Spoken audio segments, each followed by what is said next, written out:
Hello and welcome back to another tier of these tier list ranking video things. And today we are going to be ranking all of the companions that have appeared in the TV series. Now, this ranking tier list thing, it does include companions from Big Finish and from the comics and I think from the novels. But as I haven't actually seen enough of those material, I'm just going to be basing it purely on the TV series and only doing those companions who are from the TV show. There are 6 categories: legendary, fantastic, great, average, weak, and bad. I'm going to try not to overload the legendary column at the top, but it's sort of inevitable with me. But at the start, we'll start with an easy one. Adam Mitchell, played by Bruno Langley. Yikes. He's going straight into bad, but this is a different one because he's a bad companion by design. He was supposed to be a bad companion. He only gets one outing in the TARDIS. He's a little bit annoying in Dalek, but in the long game, he's just insufferable. Not really much to say about that. He is deliberately bad to try and show Rose in a better light and show that not everyone can be a companion, and it's not as easy as just turning up and doing whatever. It's a very difficult gig, I suppose. Adrik, now he isn't a bad companion by design, but he is a bad companion. This is a great start to the video. I didn't order these, they just came like this. Adrik, I'm not going to be critical of the actor because it gets way too much flack, but something, he just doesn't seem to connect. He has no chemistry with any of the other actors. He is obnoxious and sides with villains quite a few times. Like, that's a thing. He's just a really frustrating character to pin down. He's patronizing to Nyssa and Tegan. He's a bit up himself because he's so clever and he's got maths badges. I don't get on board. I'm definitely in the dislike Adric camp, but I'm not in the hate Adric camp. And I do think his exit is fantastic. It's phenomenally handled. Amy Pond, straight into the top tier. There we are. We're getting good now. I love Amy Pond. She is my original companion. I began in series 5, so there's an extra bit of soft spot. Played brilliantly by Karen Gillan. I love the feisty Scottishness. I live in Scotland, so I'm a big fan of that particular element and all the Scottish humour that Stephen Moffat writes into the scripts. I think her relationship with Rory is brilliant. The only negatives are some of the stuff at the beginning when she tries to get on with the Doctor at the end of Flesh and Stone, which is a bit weird, but she's brilliant. And her and Rory together are my favourite New Who companions easily, but there's maybe a bit of personal nostalgia bias going on there. I don't know. Barbara Wright, played by Jacqueline Hill, is going in great. Barbara's a fantastic companion. I really enjoy Barbara. By the way, I'm not going to be ranking them within the tiers like other ones. They're just going into their correct box. I love Barbara. She's a very strong companion. I think the Aztecs is a really great companion piece for her. Sometimes her decision making is a bit baffling, such as Planet of the Giants. But she is the much stronger female character from the original TARDIS team than Susan, who's often reduced to a screamer. Barbara is very clever. She's very level-headed, and she's just got a very enjoyable dynamic with both Ian and the Doctor, which is a bit more of a dynamic based around conflict there. But yeah, she's great, and because she's a history teacher, she has all this extra information that she brings to episodes like the Reign of Terror and the Aztecs. So yeah, I really enjoy her. Ben, weak, possibly. I feel bad because I do enjoy him, but he's good in his first couple of stories. But as soon as Jamie comes along, he just gets totally pushed to the side. I mean, even in his companion departure story, which is the Faceless Ones, he just gets kidnapped, chucked in a box somewhere and locked up for 3 episodes, and we don't even see him. And I think that says everything. The show didn't really want him because as soon as they got Jamie, they just tried to get rid of him. They didn't need 2 male strong companions. He's good in the Macro Terror. I really like him in that. And it's not a bad performance by any means. He's just underserved by the material, I think. Bill Potts is going in great. There are negative sides. Stephen Moffat's writing of an LGBT companion was a bit overt. She brings it up like twice an episode. and it feels like a little bit being banged over the head with the messaging. But she's a good companion. I love the way she asks questions. She has great dynamic with both Nardole and the 12th Doctor. I love the return to the Doctor-student dynamic between her and Capaldi, and her exit is really brilliant. I'm not sure if I like the water thing, the coming back as a sort of weird puddle creature, but the fact that she spends 10 years down on the Mondasian ship and being slowly converted into a Cyberman on the day the Doctor turns up, it's easily the most horrific companion departure of the main show. Vile, but I really love Bill. I think she's a great companion, but we didn't get enough of her to really push her any higher than that, in my estimations. The Brigadier, I see. I'm almost tempted to make an entirely separate category for the Brigadier, because the Brigadier is beyond companion status. He met, I'm going to say, 7 doctors, 6 doctors on screen we know that he met within the run of the classic series. The only one he didn't meet was Colin Baker, but through audios and all those things, he's pretty much met every single doctor at this point. He's constant. He's just an absolute constant. I love him throughout the 3rd Doctor's era. The banter he has with Pertwee, the back and forth there is great. I love his sense of humor. I love his constant short fuse that he's just, everyone around him is just like annoying him all the time, but he's just ready to just click. I love how he just wants to shoot things, and he's constantly frustrated by having to deal with all these petty scientists, and he's frustrated by the Doctor all the time. Nicholas Courtney is amazing, and this is the best. If we're going to class him as a companion, which I wouldn't necessarily, because he doesn't actually travel with the Doctor, he would be the best. He transcends companion status entirely in my book. Jack Harkness, there will be a temptation, and there is a temptation to put him in legendary, but fantastic is where we're going to go with this, because while he is great, I'm not gonna even deny that there is 1 or 2 appearances of him that are less great. I'm not taking into account Torchwood. I think it would harm him if I took into account Torchwood, because he's much better in Doctor Who. He's too morbid, particularly in series 1, morbid and a little bit dull in Torchwood. He gets much better in series 2 and 3. I've not actually seen Miracle Day, because no. John Barrowman plays him with a lot of enthusiasm, a lot of charisma, but on a couple of occasions it sort of felt like there's something missing. I do think he works best with Christopher Eccleston, who is the one he didn't actually get on with behind the scenes, but I think he just brings that sense of fun and vibrant energy, which sometimes Eccleston could lack on screen, which totally makes up for, whereas when he's playing off against Tennant, they're both sort of bouncing all around the place. So it feels harsh not to put him in the legendary category, and I celebrated like someone who just watched their football team win the World Cup when he came back in Fugitive of the Judoon this year. But I still feel like he was underserved by the scripts, both Fugitive of the Judoon, that didn't sound right, Fugitive of the Judoon and Revolution of the Daleks. He felt slightly underserved, which was a bit annoying, but moving on. This is Dodo Chaplet Bad.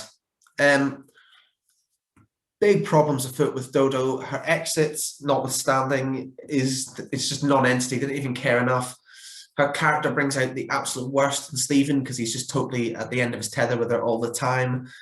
I don't know if she was meant to be doing a Cockney accent, a traditional sort of BBC posh accent, or a Yorkshire accent for comedic purposes, because she seems to switch up between the 3. They didn't know what they want to do with the character. They didn't know anything. She's almost insufferable at points, particularly in The Celestial Toymaker. She just sort of, and in The Savages, where she just sort of wanders off into a plot of her own, not doing what she's told at any point. Also, the idea that the Doctor just sort of kidnaps her because she looks like Susan is a bit.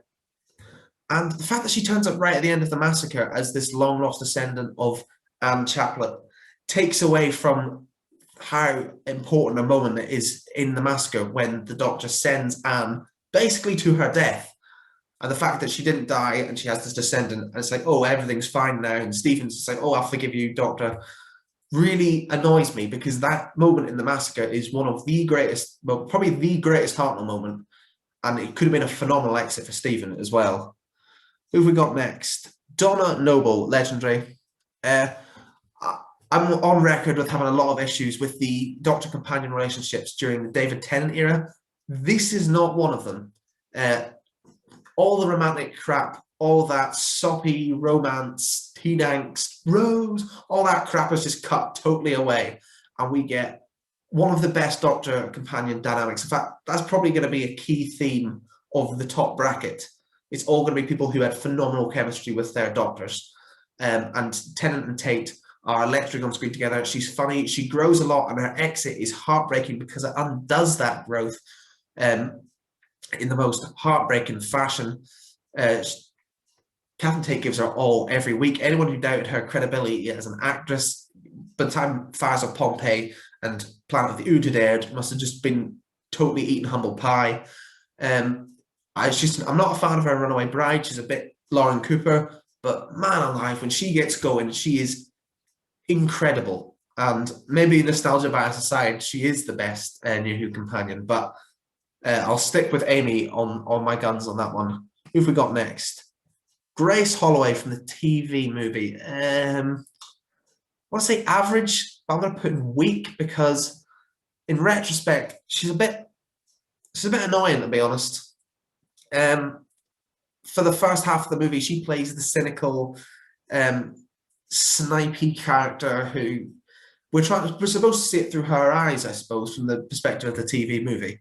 But she just doubts the Doctor, she doubts the time travel, she doubts everything for a huge chunk of the plot. And she has 3 kissing scenes with the Doctor, which is just totally unnecessary, and I really wish they hadn't felt the need to Americanize and romanticize the film up.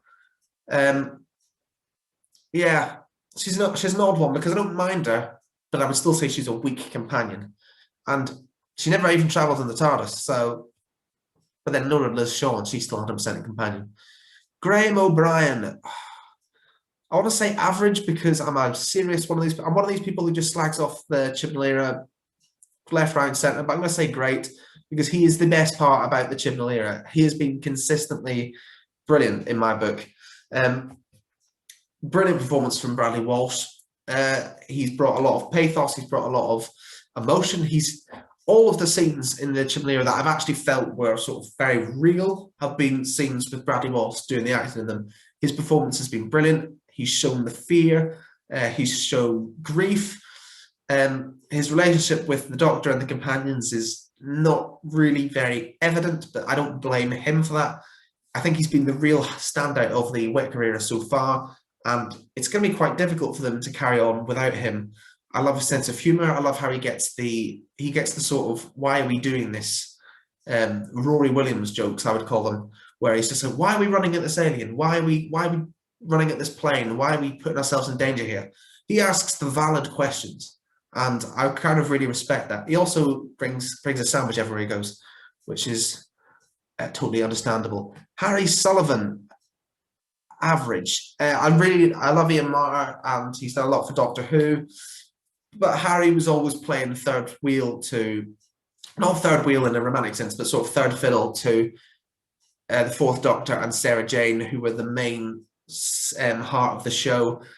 I feel bad because they didn't know whether after John Pertwee they were going to have a younger Doctor or go back to an older Doctor, so they had a young male companion who could do the running around, getting blown up kind of stuff. And then when they cast Tom Baker could do all those things. Then there wasn't really a role for Harry Sullivan other than to get shouted at by Tom Baker.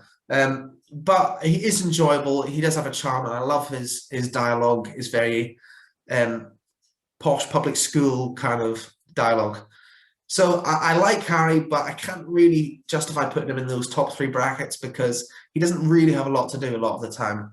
And they do write him out in the first available opportunity. He also doesn't get an exit, which is kind of annoying. Ian Chesterton, or Ian Chesterfield, or Chesterpot, or whatever you want to call him. Fantastic. He really is a great companion. He was the original running around, getting blown up kind of companion because Hartnell couldn't do those things. Hartnell's just at the beginning of his run, he's a total non-intervener, doesn't want to get involved in anything unless he has to. Ian is the archetypal hero of the show, and he really carries that. William Russell is a brilliant brilliant actor in this. I love his relationship with Barbara and his relationship with either Susan or Vicky, whoever's in that younger role, and his sort of conflict, but then growing to appreciate Hartnell, and as they sort of grow to appreciate one another, because they really don't get on to start with. I really do enjoy Ian, and he's just an action hero, and he's a very straight character. That's the best way to put it. Who's next? I cannot see for these pictures. Jamie Mccrimmon, legendary. If you're not including the Brigadier as a companion, which I actually don't, he's the ultimate male companion, is Jamie Mccrimmon. His relationship with the Second Doctor is brilliant. I love his chemistry with both Victoria and Zoe, which is sort of different. He's more protective of Victoria. There's almost like a romantic thing going on. And with Zoe, they're just like great friends, and you can tell the banter and the rapport between them. And as far as I'm aware, off screen as well, they had that.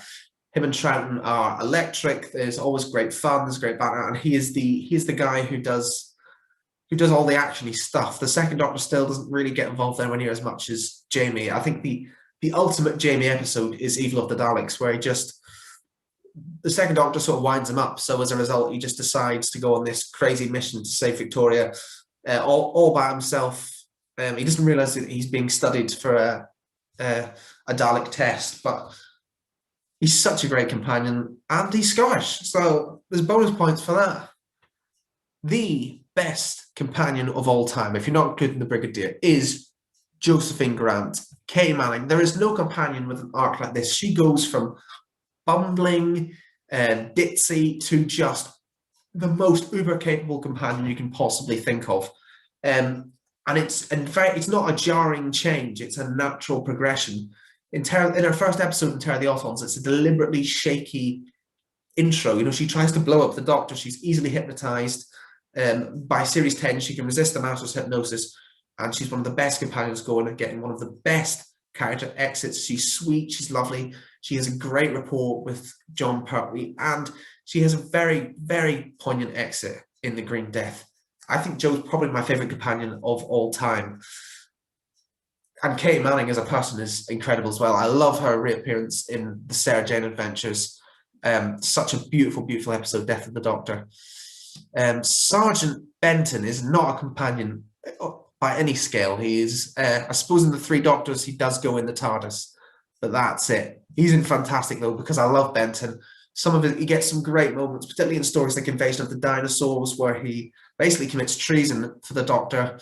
He's loyal to the Brigadier. He's not like Yates, who's a bit of a wisecracking guy. He's just very down to earth, very lovable, and very loyal. And he is the ultimate unit soldier other than the Brigadier. I keep saying other than the Brigadier when I make any statements, but the Brigadier just is so much better than everything. Next up, we have Canine, who is going in average. People seem to Marmite. It seems to be Marmite Canine. Some people seem to love him. Some people seem to really hate him. I don't mind, but he just sort of does the same thing in every single story. The Doctor leaves him in their TARDIS. Then by episode 2, the Doctor's been captured and he gets his whistle out, and then Canine comes and busts him out, and then Canine hangs around for the rest of the story with not much to do. I hate in season 17 when John Leeson's not voicing him. It just disturbs me to hear someone else doing that voice. He doesn't really have a lot to do, Canine, although the music, Canine on a Mission from Full Circle, is immense. It's such a weird tune, but it's great. I don't know. I'm sort of in two minds about him. I really love his reappearances in the new show. They injected him with a real sense of humour, and he actually does have a real sense of humour in the show with Tom Baker, but his actual plot function is just to break the Doctor out of places, and he breaks all the time. He's supposed to be this hyper advanced. He's always, my batteries are failing, need them charged up, blowing up, everything. You can't even go in to see at Brighton without getting destroyed. I don't know. I'm mixed on Canine, but I'll put him in average because, particularly in New Who, I've enjoyed him. Chameleon. Whoa, Chameleon. You can go in outright bad because I don't even count you as a companion. You turned up in what story was it? The King's Demons, and then you were seen again in Planet of Fire, and you were hidden in the TARDIS in between those two stories. So you didn't really do anything at any point. The design is okay, I suppose, but it didn't actually work, and it looked in the show like it didn't work. It's all to service this sort of arc with the Master, I suppose, but it's a waste of time. And both the King's Demons and Planet of Fire are not good stories anyway, so it's cool to have a robot on board the TARDIS, but he doesn't actually do anything. I was sort of hoping he would, because the design's all right. Can they not just put a person like that? Having the Doctor travel with a robot would be a nice change of pace. Katarina, played by Adrick Hill, weak, because she just gets picked up in the Mythmakers. We have her for like 2 or 3 episodes where she just doesn't really do anything, and then she dies. That's it. I like the fact that they kill her off, because it shows that the show has some guts, because they're thinking, oh, we've got a new companion now, she's going to hang around. What? She's what? When she opens the air vent and dies, it's a great, great moment. So I'm not going to put her in bad, because that was basically her function, was to appear and then die. But I still feel like the show would have had so much more guts if they killed Vicky off instead. Because Vicky left in the Mythmakers, if they just hung around for a couple of episodes, how much more the audience would have felt, how much more Hartnell would have felt, and Stephen would have felt if Vicky had been the one who died. So that's a frustration for me. But it's a good death. It's one of the best, and it's sort of out of the blue as well. Leela, legendary. I'm overloading this top category, but flipping out. Leela is amazing. So many great moments. Very good rapport with Tom Baker. I love her. Her first response is just violence. That's just such a new dynamic for a companion. We don't really get that. She's a warrior. And I love Horror Fang Rock's a great story for her. Talons, Robots of Death. And Face of Evil, actually, her first 4 stories are just incredible. After that, she's just sort of there, good, but not incredible. Only real gripe is her exit is awful. Awful.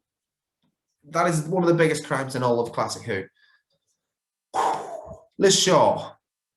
Great. Liz Shaw's good, but they didn't really know what to do with her, because she was the scientific advisor for UNIT, and then the Doctor turned up and he had all the sciencey knowledge, and she, whilst an incredibly intelligent companion, and probably one of the most intelligent companions that there has been, compared to the Doctor, she didn't really know anything. She just had to like hand the vials and test stuff and have the Doctor explain stuff to her as an audience surrogate, but she was almost too intelligent for what the role of companion demanded at that time. Also, she doesn't have a lot. She doesn't have an exit, so I can't really justify putting her above this, but she's still great. I really do enjoy Liz, and Caroline John is great in that role. Martha Jones, fantastic. I can't believe I'm doing this. I'm going to just, maybe great, fantastic. I don't know. Martha's great. I'm not counting her Torchwood appearances, which is actually her best stuff.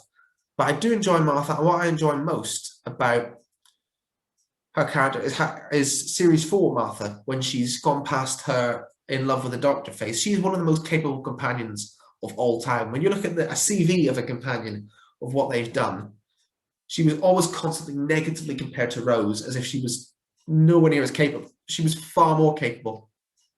The 10th Doctor could just never see it. She spends 3 months in racist Britain, with the human Doctor. She has to get a job and support him in Blink. She walks the earth for a year. She goes through so much stuff, and Series 4 is just the best part of that, because you get to see her, I don't want to say posthumously, because that's the wrong word, but after having left the TARDIS, and also her leaving the TARDIS is one of the most brave decisions. And as far as a character exit goes, I slagged off Ryan and Graham's departure for them just deciding to leave the TARDIS, but Martha's is how it actually works, because she's left, because she's grown as a character and she has to move on from the Doctor. Also, I kind of like her and Mickey together. I really wish they'd been in Children of Earth. I think that could have been great. Yeah, I don't like her relationship with Tennant, because he just totally downplays her, but when we get past that, she's amazing. So full marks for Martha Jones. Mel, weak. I don't hate her. I know a lot of people get slag off Bonnie Langford's performance. I know she was cast for her scream, which is awful and regressive, and by the 80s, we'd had a total run of, I don't want to say feminist companions, but strong female companions, arguably from Zoe all the way to Romana. And it just felt like such a regressive change to revert to screaming type. I think she's probably the most sexist written companion outside of Susan in the 60s. So I think that just shows how much of a throwback her character was. But I do think she has a good rapport with Colin Baker. Sylvester McCoy, not so much, but she sort of fits the tone of a lot of the stories that she was in, because she was in sillier stories, and therefore I can sort of forgive it. Mickey Smith is great. Mickey is, in series 1, he's a bit of a joke. I do like him with Eccleston, but he is a bit of a joke, and he's slightly overdone to make Rose look good, particularly in Rose. A sort of a look, the male character can't deal with the situation with a female character, as cool as a cucumber with it. But he really grows. I really love his growth. It's not really as good as Rory's growth, but I'll get to that. But I really enjoy his character development, moving on past Rose, joining the TARDIS team, and then deciding he has to leave. I think that's a great decision. But also the fact that he comes back, because the fact that he's stuck with Rose after the end of Series 2, and that's just not good for him. So I think it was the correct decision in Series 4 for him to come back. But we haven't seen him since. Mickey is running around the world, and we have not seen him. Other than End of Time. I'd love to see Mickey again. He's one of the companions from New Who I would bring back. I'm one of these completionist people who say you cannot bring back Rose, you cannot bring back Donna, Amy, Rory, Clara, Bill. Their stories are done. Martha and Mickey, that's possible. Next up, Mike Yates. Average. There'll be a temptation to put him in weak because he's a traitor, because he's not a particularly nice person, but I do enjoy Mike. Easily the weakest member of the unit family, because the rest of them would all be legendary tier.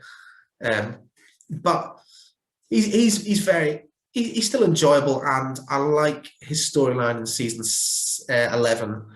First with his betrayal and invasion of the dinosaurs, and then his redemption of sorts in Planet of the Spiders. That was it. I totally forgot what that was called now. I don't know. I feel like I shouldn't like him as much as I do because of what he did, but yeah, I think I just enjoy the Pertwee era so much I'm prepared to forgive anything. Nardole, great. I don't like him in Husbands of Ever Song. I think he's way too over the top.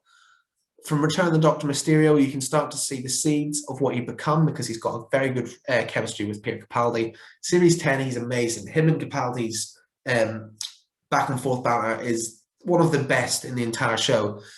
And he gets a really great exit as well in The Doctor Falls, with a nice little epilogue to that in Twice Upon a Time. He grows as a character, and he's fun comic relief, but he also gets some really great moments of emotional vulnerability with other characters. So I really like Nardole. He was a surprising one, because Matt Lucas isn't an actor who I would warm to in terms of a lot of his roles, but it was a very good performance. Also, apparently the reason he was brought back after Husbands of Ever Song, because he was certainly supposed to be a one-time character, but Matt Lucas didn't want paid, because he apparently was a big fan of the show. He loved doing it. He didn't want paid. So Stephen Moffat was so impressed with that attitude that he brought him back. So I have an extra level of respect for that. Nyssa. I put her in great. She doesn't have anything to do, but she's the best Fifth Doctor companion. I put her in average because she doesn't have anything to do. She never gets anything to do. She's constantly done a disservice by the scripts. But when the scripts do occasionally let her loose, Arc of Infinity, Snake Dance, she's brilliant on her day. But most of the time, she's just the companion that stays in the TARDIS or falls asleep in Kinder and just misses the entire plot. Or just gets stuck doing the boring things while Adrik and Tegan are off doing the actual interesting stuff. But I still think she's the companion that works best with Davison, and that's an important part of any companion, is how they work with their doctor. So I could move into great, but for now I'll leave her in average. Nicola Bryant playing Perry Brown, weak. I like her with Peter Davison, but I don't like her with the Sixth Doctor. She's just so, I know she's snipey, but she just seems very emotionally vulnerable. And to put a companion that seems so like weak-willed and timid and can't stand up for himself against a very abrasive, brash, borderline cruel doctor makes it just feel like he's abusing her at points. I don't really get on board with the, I suppose, J&T, Eric Sayward, snipey banter kind of thing that was going on between Six and Perry. It's just not something I warmed to. Her exit was good until they undid it in The Ultimate Foe. Weak as a companion, I'm afraid. Also, was there any need to make her American? I don't really think there was. Polly, average. Polly's good. I like Polly. But she never really got a lot to do because she left quite quickly after joining. But she does have some good stuff in that time, you know, her little chemistry test, which is very vital in the Moonbase episode. And I love her in the Highlanders. But again, the Faceless Ones, as her exit story, does nothing with her. So mixed feelings there, but I do think she's very good, and Annette Wills is very good in that role. River Song, fantastic. I really like the twist about Amy and Rory's daughter. I love the idea of the two, well, the Doctor and River's timelines being backwards and conversing, I think, as they're all genius ideas. There's a lot of twists in there, maybe one too many twists. I think the Mel's twist in Let's Go Hitler was a little bit undercooked. They should have introduced her character back in Series 5 if they wanted to do that. Just in my opinion. And there's a couple of slight issues I've got with her. But on her day, she's amazing. I think she works incredibly well with Peter Capaldi as well. I've got to mention that. She's mostly off Matt Smith, but I think the romancy stuff with Matt Smith doesn't work as well as the just deep underlying love and respect between her and Capaldi and Husbands of River Song, which is a joyous episode. It really is. Mary Tamm's Romana is fantastic. Oh, hang on, that's wrong column. I wouldn't put her in Legendary, but she's not quite there enough, and she's not in any great stories, but she's just very intelligent, very, very dry sense of humour. And it was nice to have a companion that was the Doctor's equal. I would argue that she's the most overtly feminist companion in classic Who, not in what she says. She doesn't have any Sarah Jane style. There's nothing only about being a woman or teaching anyone about women's lib, nothing like that. Just in terms of she is incredibly intelligent, and she's better at being the Doctor than the Doctor is. There's the bit in The Pirate Planet where she's charming everyone and handing out jelly babies, and Tom Baker's like, give them here. Stop doing that, because she is actually better at being the Doctor. She just doesn't have the experience and the know-how. And it makes a great journey for her on screen as well. As you can tell, her slowly enjoying the adventures more from the very uptight Romana straight off of Gallifrey that we met in the Ribos operation. Unfortunately, she's hindered by being in season 16, which has less standouts, but I do enjoy her. Lalla Ward is unfortunately for Mary Tam. For me, Lalla Ward will always be the Romana. Between her and Jo would be my favourite companion ever. Again, she's slightly short-served by the stories that she's in, but her and Tom Baker are incredible. The best Doctor companion dynamic that there's ever been. Genuinely amazing. Particularly City of Death is probably the greatest example of Doctor companion chemistry ever. Sometimes maybe their personal lives and their relationships spilled on screen. That sometimes had positive consequences and negative consequences. But I love her companion. Her exit, I don't like. So many of the classic companion exits, I'm not a fan of. It just felt a bit cheap, to be honest. Bring back Romana. We need a version of Romana, preferably played by Katie McGrath. Rory Williams, legendary. The sheer character development of this is like Mickey's character arc, but on speed. This is incredible.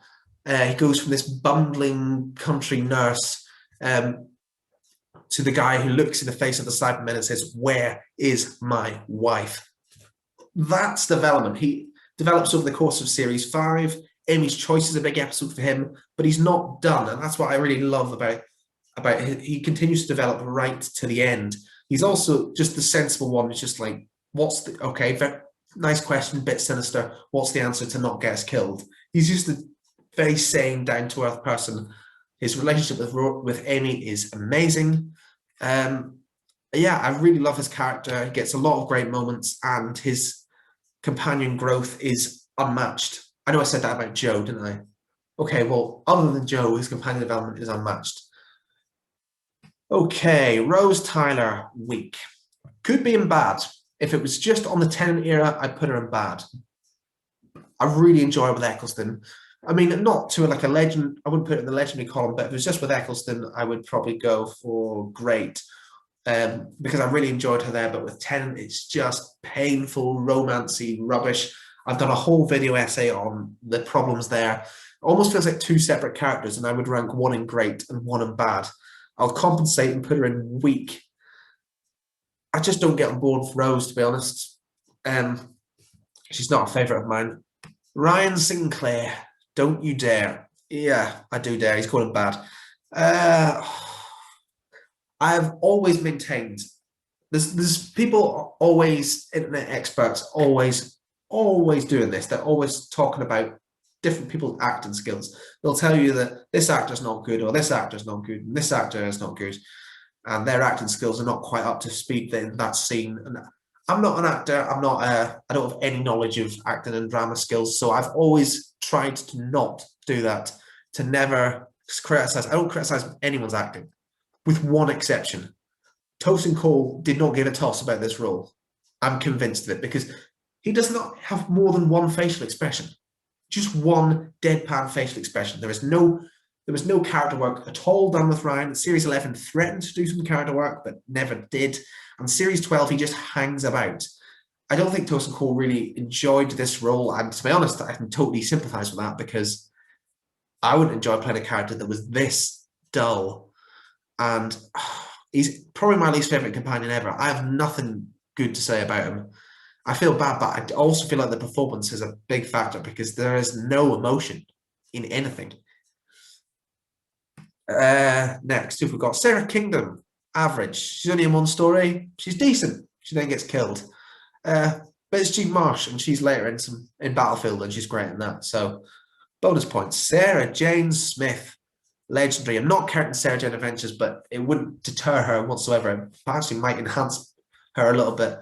I really enjoy her with partly okay, but Tom Baker particularly. She's a great companion. She's a very strong female companion in a time when I don't want to say that was a reaction against Joe, because Joe was a very strong female companion, but it was just a reaction against, I think, the idea. So they made her a journalist. She's great. I'm not going to go into huge detail on that. Everyone knows that. Everyone agrees with that. That's not a uncommonly held opinion. Stephen Taylor is weak. He would be an average if he'd left in the massacre, because that would have been one of the strongest companion exits ever. But he came back, and that annoys me. It really, really does. He's also too aggressive and confrontational with everyone, and there wasn't really any real work done with this character, so I feel bad for doing it, but for me, he's the weakest. Susan, average. I wouldn't put her weak, but I think in episodes like this, I think she's sort of redeemed in season 2, when they do better stuff with her. And there was a couple of decent stuff in season 1 where she actually is an interesting companion, but sometimes she's just the ultimate level of damsel in distress. She's a real screamer. She gets really flappy and hyper really quickly, and she's like crying and putting her head off the floor. I can see why Caroline Ford really hated playing this character. Well, she didn't hate playing the character. She didn't like what the character had to do. And I can totally sympathise with that. I think the Reign of Terror is the worst example of this. She is just totally... In fact, they just lock her up. They don't know what to do with this. They just lock her up and have her cry through the door and act as a motivation for the other characters to solve the plot. But she's totally out of it.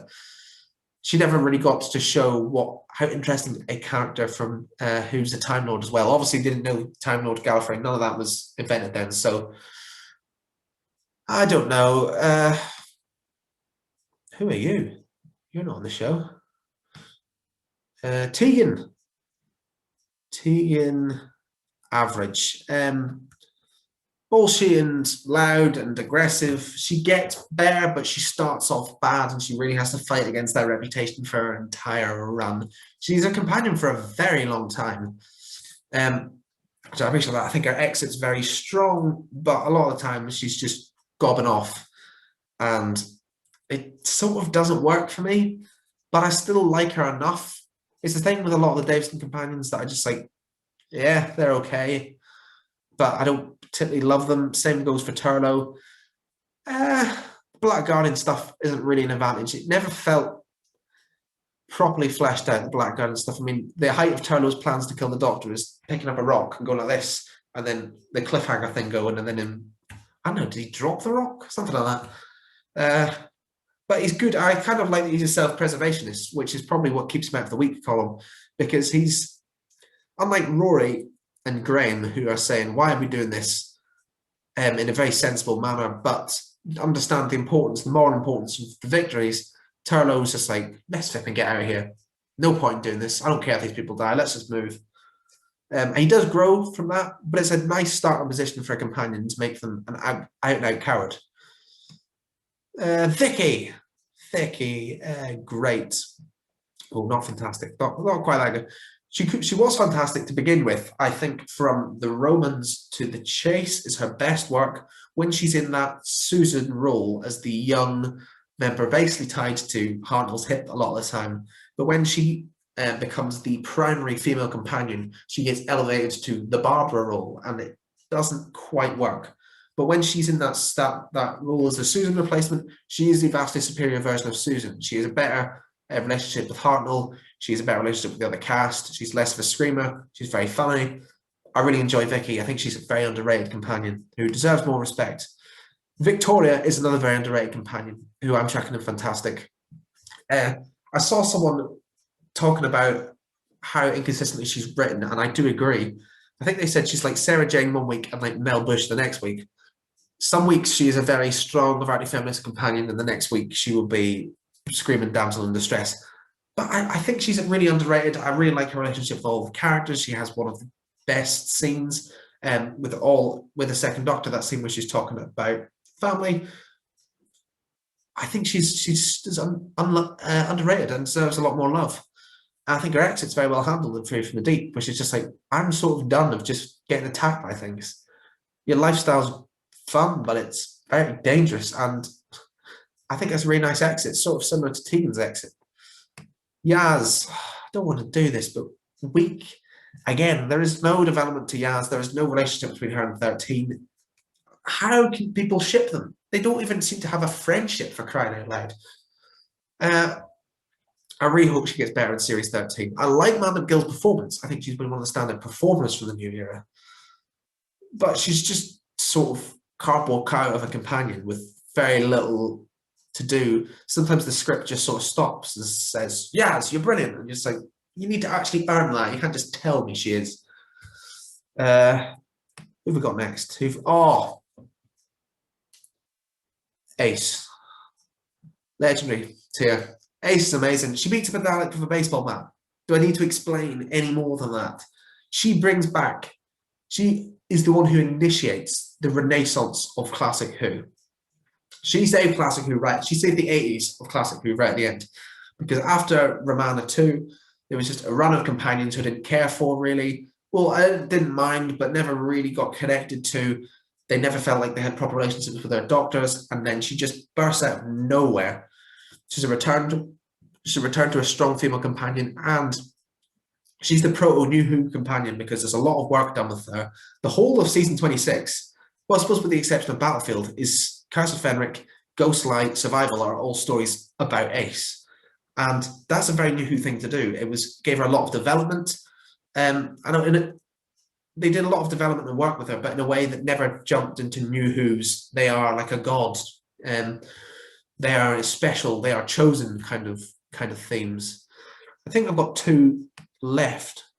So we've got Zoe Harriet, who is going in. Oh, legendary or fantastic? Probably legendary. Flipping it, I nearly filled up that entire column there. I love Zoe. She's amazing. She's clever. She's funny. She has a lot of great rapport with Jamie and the Doctor. Oh, I wish there were more better stories with her. I mean, 3 of the greatest stories of all time, the War Games, the Mind Robber, and the Invasion, but the other 5 stories she's in I don't like. But that TARDIS team are just so incredibly well balanced, and she's a fantastic part of that. Also, I love how intelligent she is. She's probably more clever than the Doctor a lot of the time. But again, she just doesn't have the social skills to really implement it, which means that the Doctor can act as a guiding hand, which is great. And finally, Clara Oswald is fantastic. She's a Marmite. She apparently annoys a lot of people. Don't get that. See, the only reason she's not in Legendary is Series 7. I think she's a bit weak. You know what I said about Yaz about a cardboard cutout of a companion? She's a bit like that, with a bit more personality. And the Impossible Girl arc, I don't know if it helps or hinders her, but Series 8 and 9, she's incredible. Jenna Coleman gives the best acting performance of anyone here on this list. She's genuinely amazing. Great rapport with Peter Capaldi and a very interesting arc and a great exit. I'll stand up for any of her exits, even the Hellbent one. I know she gets like so many, 5 exits or something, but I think they're all great. And she could push up into the Legendary column. There's a few people, Jack, Clara, maybe Mary Tam, who could push into the Legendary column, but I'm just trying to keep the list a little bit proportionate. And I'm glad I got to talk about her last, because every other video, if I was going to take it in chronological order, but then I'd have to talk about Ryan and Yaz last, and that just ends on a negative note. But Clara Oswald is a brilliant companion. I don't care what anyone says. I don't care what any of the people who think that she's the worst thing that ever happened to the show, or it became the Clara show, she became too important. It's been nonsense. She is immense. So on that note, thank you for watching the video. Please like, comment, subscribe, all that jazz. And I hope to do this again soon. Yeah.